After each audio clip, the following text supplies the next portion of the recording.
اقتدار میں آنے کے بعد سے ناکامیوں کی نئی تاریخ رقم کرنے والی کپتان سرکار کی معاشی محاذ پر بدترین ناکامی کا اندازہ اس بات سے لگایا جا سکتا ہے کہ بھاری اندرونی اور بیرونی قرضوں کے بوجھ تلے دبے ہوئے پاکستان میں تحریک انصاف کی حکومت کے 2 سالوں میں 11,000 ارب سے زیادہ کا اضافہ ہو چکا ہے۔ صرف اتنا ہی نہیں، ان 2 سالوں میں اندرونی اور بیرونی ذرائع سے حاصل کردہ قرضوں کے نتیجے میں پاکستان کے ذمے واجب الادا مجموعی قرضوں کا حجم 36,000 ارب روپے سے بھی تجاوز کر چکا ہے، جو کہ ملک کی تاریخ میں ایک نیا ریکارڈ ہے۔ معاشی ماہرین کی جانب سے شرح سود اور ڈالر کی قیمت میں اضافے کے ساتھ کرونا وائرس اور ملک گیر لاک ڈاؤن کی وجہ سے معیشت کو پہنچنے والے نقصان، ٹیکسوں کی وصولی میں کمی اور حکومت کی جانب سے مختلف شعبوں کے لیے دیے گئے امدادی اور مراعاتی پیکیج کو بھی خسارے کی بڑی وجہ قرار دیا جا رہا ہے، جس سے ملکی قرضوں میں اضافہ ہوا ہے۔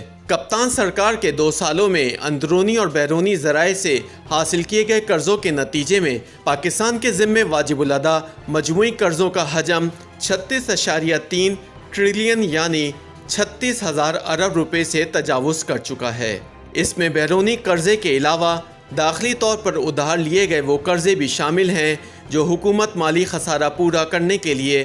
مرکزی بینک اور تجارتی بینکوں سے اٹھاتی رہی ہے۔ پاکستان پر اندرونی اور بیرونی قرضوں کے اس بے تحاشا بوجھ کی وجہ سے ماہرین اس خدشے کا اظہار کر رہے ہیں کہ ملک کے ذمے واجب الادا قرضوں کا حجم پاکستان کے قرضوں کی واپسی کی صلاحیت کو متاثر کر رہا ہے۔ وزارت خزانہ کے مطابق ملک پر اس وقت مجموعی طور پر قرضوں کا حجم 36,000 ارب سے زائد ہے، جو کہ ملکی جی ڈی پی کا 87% بنتا ہے، جبکہ سن 2018 میں 30 جون کو ختم ہونے والے مالی سال کے اختتام پر تقریباً 25,000 ارب روپے تھا، جو جی ڈی پی کا 72.5% بنتا تھا۔ وزارت خزانہ کے مطابق حکومت کی طرف سے 2 سال میں 11,000 ارب روپے سے زائد کا قرضہ لیا گیا ہے۔ یاد رہے کہ سن 2008 میں ملک پر مجموعی قرضوں کا حجم 6,500 ارب روپے تھا، جو پاکستان پیپلز پارٹی کی وفاقی حکومت کے آخری مالی سال میں 3,500 ارب روپے تک جا پہنچا تھا۔ ملکی قرضوں کا حجم پاکستان مسلم لیگ نواز کی حکومت کے آخری مالی سال میں مجموعی طور پر 25,000 ارب تک جا پہنچا، جو موجودہ حکومت کے پہلے 2 سالوں میں 36,000 ارب روپے سے بھی تجاوز کر چکا ہے۔ اس قرضے میں بیرونی ذرائع یعنی IMF، ورلڈ بینک، ایشیائی ترقیاتی بینک اور دوسرے مالیاتی اداروں سے حاصل کیے جانے والے قرضے اور اندرون ملک مرکزی اور تجارتی بینکوں سے اٹھائی گئی رقم شامل ہے۔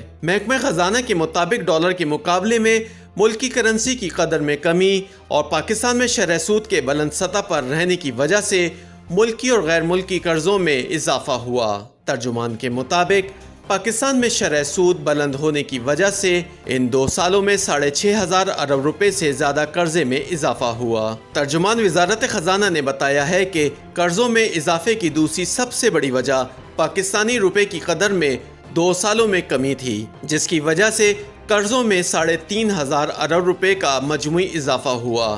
موجودہ حکومت کے 2 برسوں میں ڈالر کے مقابلے میں روپے کی قدر میں بے تحاشا کمی دیکھنے میں آئی۔ 2 سال قبل 120 روپے میں ملنے والے ایک ڈالر کی قیمت اس وقت 165 روپے سے زیادہ ہے، جس نے ملک کے بیرونی قرضوں میں بہت زیادہ اضافہ کیا۔ اس کے ساتھ ساتھ پہلے سے موجود قرضوں کی واپسی کے لیے ملک کو مزید قرضہ لینا پڑا۔ دوسری طرف معاشی ماہرین نے بھی ڈالر کے مقابلے میں روپے کی قدر میں کمی اور بلند شرح سود کو ملکی قرضوں کے بوجھ میں اضافے کا ذمہ دار ٹھہرایا۔ ان کے مطابق ڈالر کی قیمت میں اضافہ اور بلند شرح سود نے پاکستان کے قرضوں کے حجم میں خوفناک حد تک اضافہ کر دیا ہے۔ 2 سال کے عرصے میں ملک پر 11,500 ارب نئے چڑھنے والے قرضے کی ذمہ داری کے بارے میں بات کرتے ہوئے ماہرین کا کہنا ہے کہ اس کے ذمہ دار IMF اور اس کی دی گئی پالیسی کو ملک میں نافذ کرنے والے کابینہ میں شامل غیر منتخب افراد ہیں۔ ان کا کہنا ہے کہ ملک میں شرح سود کو بلند سطح پر رکھنے کی شرط IMF کی تھی، جسے اسٹیٹ بینک نے پورا کیا۔ اسی طرح روپے کی قدر میں کمی بھی بین الاقوامی مالیاتی ادارے کی ایک بنیادی شرط تھی، جسے بغیر کسی مزاحمت کے مان لیا گیا۔ روپے کی قدر میں بے تحاشا کمی کی گئی، جس کی وجہ سے ملکی قرضوں کا حجم تاریخ کی بلند ترین سطح پر پہنچ گیا۔